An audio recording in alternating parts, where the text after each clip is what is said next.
Hey guys, it's Rich, Argentine Timber Frame Company, main timber framer. Been making cabinets for a while in the shop. It's actually almost surpassed making timber frames, if you can believe that. So in making the cabinets, we're cutting a bunch of plywood. So we got some plywood boxes. We're making walnut faces, oak faces, and things like that. But cutting the plywood is, recognizing right away, it's really a bear to cut on a typical table saw. I'll show you my table saw in a second. So what we ended up doing was buying one of these Makita Tracksaw setups. I did a bunch of reviews or read a bunch of reviews online, and Makita's got some pretty good reviews. I'm already on the Makita platform. I've got a bunch of the batteries, so I figured I would go make this purchase so that I'm able to cut plywood with less hassle than cutting it on a table saw.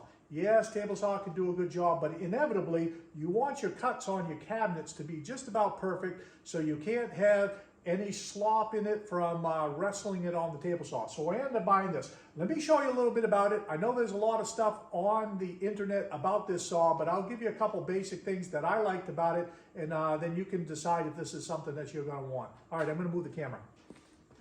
All right, so without a lot of ado, there's different tracks you can buy for this. So the one in the front's a 39-inch track, and the two that are in the back are 55s. And you can use this kit right here to connect these tracks together. You could go with a 39 and a 55. You could go with a 39, a 55, a 55, whatever you want to do. When you put the tracks together and you use this kit, you'll put a straight edge along the back side of it just to make sure when you put it together that it's straight and true. There's rubber on the back side of these. This does a great job holding it in position on your plywood.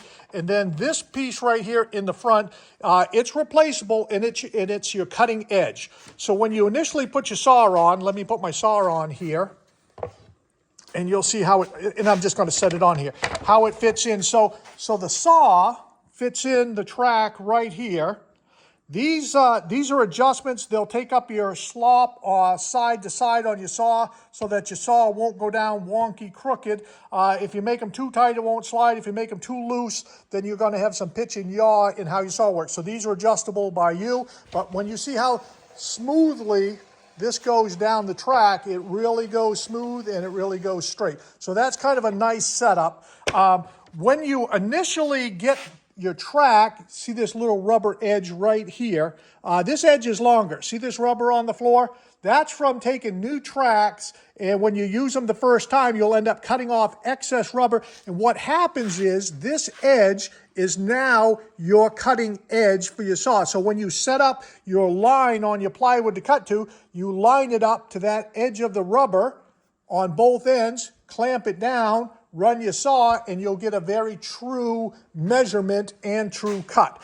These are the clamps for the track. If you were to clamp it down, the clamps go inside here like this, and they'll slide all the way through, and they will clamp on your plywood underneath like this. Bring it up, just screw it down. So the clamps work great. They hold it very nice and true. Overall, it works great. This thing makes a tremendous amount of dust, and it's cloudy dust. So cutting 50 or 60 inches of plywood, it'll make a haze in my shop. So I definitely need to work on a dust collection with a hose every time I run this thing, because it does make that much dust. So overall, pretty good machine. One of the things I did want to point out on this is I've got a lot of Makita stuff for timber framing, and I think Makita's some pretty substantial stuff, but the deck is plastic. The whole assembly here is plastic.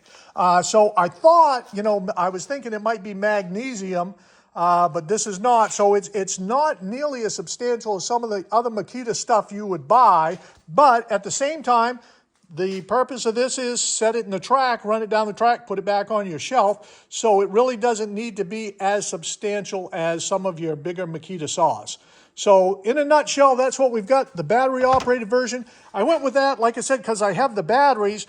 And on top of that, it's just awful handy to be able to cut. Don't have to worry about going to get a plug or an extension cord or something like that. So the edge cut, this is an edge cut with the saw. You're going to see on top of this, that gives you just about a perfect cut. It's straight, it's true. You're not getting any breakout, so you're really getting some cabinet quality cuts from that saw, and that's what I was looking for.